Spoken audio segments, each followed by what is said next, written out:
मैं एडवांस में बधाई देना चाहता हूं आदरणीय ममता बनर्जी जी को और उनके सभी साथियों को। और मैं बंगाल की जनता से अपील करूंगा कि भारतीय जनता पार्टी जो साजिश कर रही है, षड्यंत्र कर रही है उन्हें हराने के लिए, डीजीपी का हटाना और अधिकारियों का हटाना, जिले स्तर पे अधिकारियों का हटाना, ये काम नहीं चलेगा, ये काम नहीं आएगा। बधाई और शुभकामनाएं देता हूं। उनका परिवार और उनके सभी लोगों से मिलने का मौका मिला और शादी में कई महत्वपूर्ण लोग शामिल हुए हैं और अच्छा किया, लखनऊ में भी उन्होंने एक कार्यक्रम किया जिससे बहुत सारे क्षेत्रीय लोग भी इस कार्यक्रम में शामिल हो पाए। ये गंभीर विषय इसलिए बनता है कि भारत सरकार दुनिया में अपने दोस्त कम बना पाई है। भारतीय जनता पार्टी की जब से सरकार बनी है, इसके मित्र देश कम हो गए हैं और जिस देश के मित्र देश कम होते हैं उसकी फॉरेन पॉलिसी फेल होती है।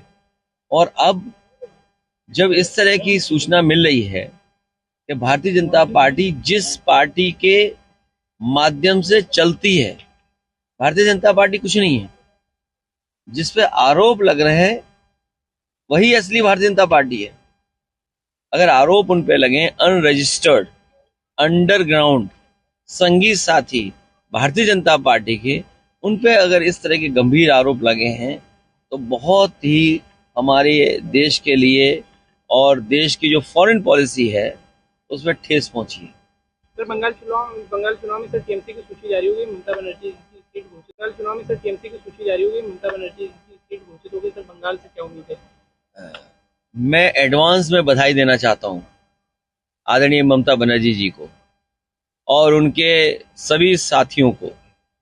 और मैं बंगाल की जनता से अपील करूंगा कि भारतीय जनता पार्टी जो साजिश कर रही है, षड्यंत्र कर रही है उन्हें हराने के लिए, डीजीपी का हटाना और अधिकारियों का हटाना, जिले स्तर पे अधिकारियों का हटाना, ये काम नहीं चलेगा, ये काम नहीं आएगा।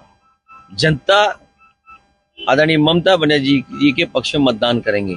अधिकारी मतदान नहीं कर पाएंगे, ये जनता मतदान करेगी। ठीक है।